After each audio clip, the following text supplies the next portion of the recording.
What's up everyone, and welcome to another Wizard101 video. Today I am on my level 130 maxed fire character, Blake Ashblade, and today we are going to go over his gear setup for his level 130 gear so that you guys can see what he has on. And if you have any questions of his gear, please post them in the comments down below after I gone through them. So without further ado, let's get to his stats first. So for his stats, he has 6,588 health, 450 mana. He has 159 damage, 32 universal resist in every school, 28 with the jewel, 28% accuracy, so he crits 100% of the time. Well, he doesn't crit 100% of the time. He summons the spells 100% of the time. For critical, he has 687 critical rating, almost 700. Not quite there yet, but with the Dragoon gear, you should get up there. But he crits 69% of the time. He has 97% block, 18% armor piercing, which is decent. I want to raise that up just a little bit, not too much. But that's pretty decent and good for 130. 27% healing in.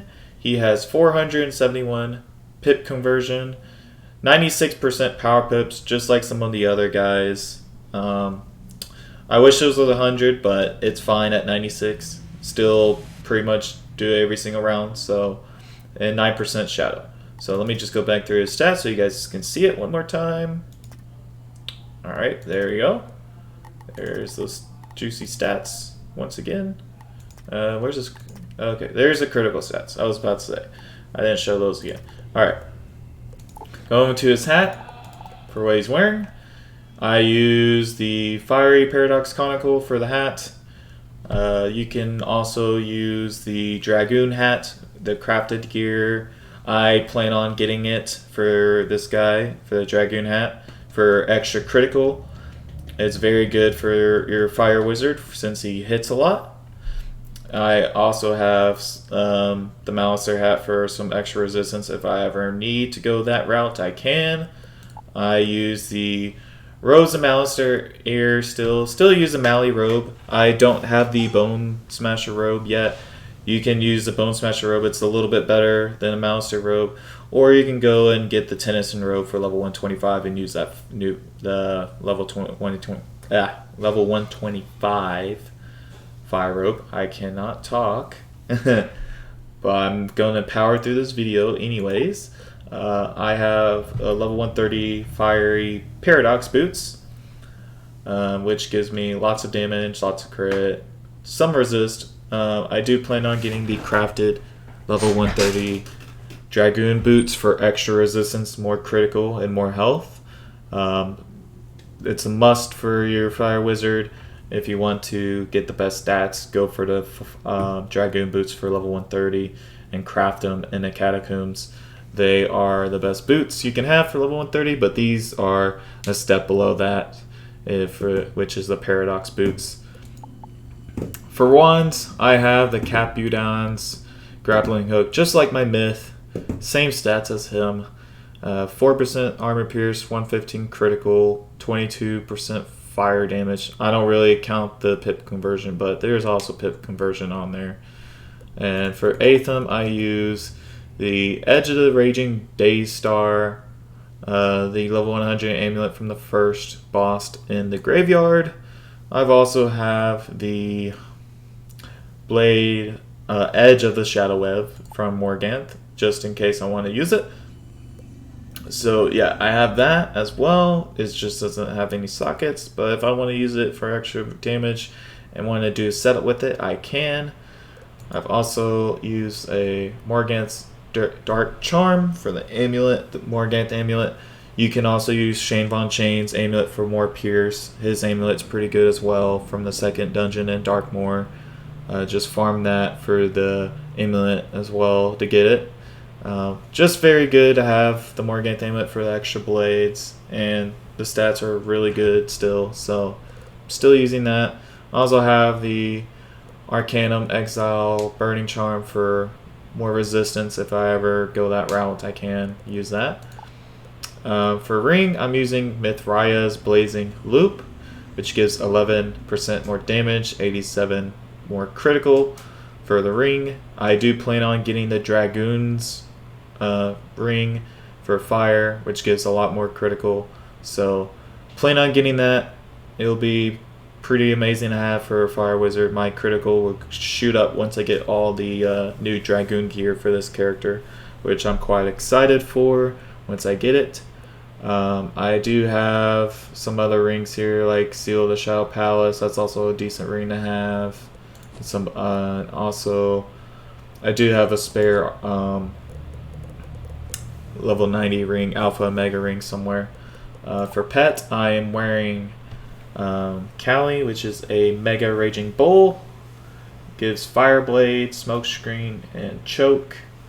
Gives Pain Giver, Spellproof, Maycast Fairy, Fire Assailant, and Fire Dealer. And I threw on a Fire Giver Jewel on this pet as well. So that's my fire pet. Here's the stats. Yeah, Fire Assailant, Pain Giver, Spellproof, Fairy Friend, Fire Dealer, and Fire Giver. And here's the stats for the bowl, in case anyone is wondering. There you go. Have a look at that. Alright. And off to my mount. I use the Fire Gulcher for 3% extra fire damage. For deck, I use Arcanum, Exile, Pack of Fever. I will go for the Paradox deck for this wizard. I do not have it yet, but I am trying to go for that Paradox deck for this character, so he has it. But for now, this is the best deck I have. Fortunately, I don't have that triangle socket, otherwise I will give him more power pip chance, but this is what he has for now. For setup, I am set up for Devour right now. I've got some King Art, Raging Bulls, got some Aegis. This is pretty much my Devourer setup, so it's not necessarily my real setup, but usually I have like lots of Raging Bulls, maybe 2 Sun Serpents. I got some Frenzies in here, got Reshuffle, got some Elemental Blades. I usually don't carry Shuriken. I usually have some Fire Dragons, and of course some Satyrs. These will probably be Tower Shields up here, usually. But yeah, I also got one Burning Rampage in. I don't usually carry King Art. I just have it for Devour, and I'll also have FFA in here as well. But since Devour uses traps and turns them into 100% blades, I took them out and added some extra Scorching Scimitars for him. So this is pretty much set up for Devour. Don't mind that. For treasure cards though, I just use Elemental Blades. Can't go wrong with Elemental Blades. They're just all around great blades to have handy. And if I ever need some extra blades, I can just summon them and have them ready. You can also use Fire Blades as well for your setup. I just like using Elemental Blades. It's just personal for me. Not really like strats, but just personal. I just like them, so I just put them in there. But you guys can go any route. Like you can use Krampus, use any spells you want, but this is just what I have. You don't really have to copy my setup. So that's his deck setup, and let's just have a look at his stats again. There's his stats one more time, so you guys can look at them. There you go. Alright. So that is pretty much Blake Ashblade's setup for now. Again, plan on getting Dragoon Hat, the Dragoon Boots, and the Dragoon Ring from this character. So I can raise his critical up, and his damage will pretty much stay the same. But with that new gear, he should be rocking more critical and more resistance, and also maybe a little more health. So looking forward to that gear, guys. Thanks for watching this video. If you have any questions about his gear, again, put the comments down below. Like and subscribe to the video if you enjoyed it, and for more content in the future. So I'll catch you guys later, and thanks for watching. Bye bye.